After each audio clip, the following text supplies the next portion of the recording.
David Treadwell, first vice president of capital markets. I think the Fed's most recent reaction to lower rates, 50 basis points, was an overreaction.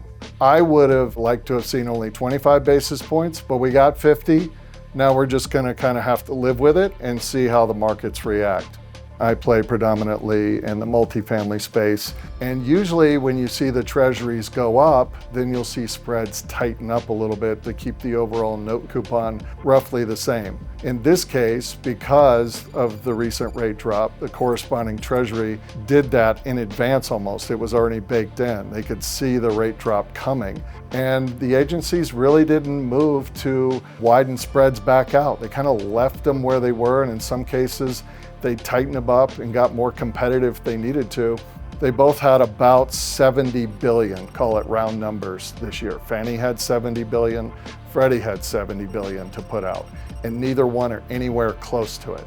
So when we got the opportunity for the rate drop, they saw this as an opportunity to play catch up.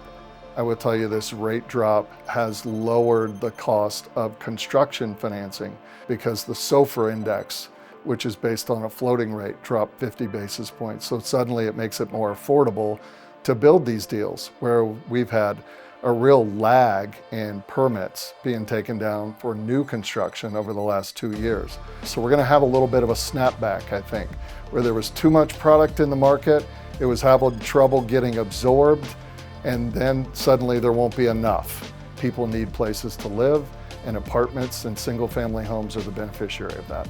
I think that buyer-seller gap has closed tremendously over the last 9 to 12 months.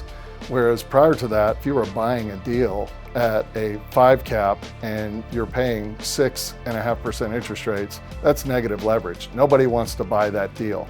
But now cap rates have gone up, where maybe we're at a 5.5 now, maybe a 6 in some cases.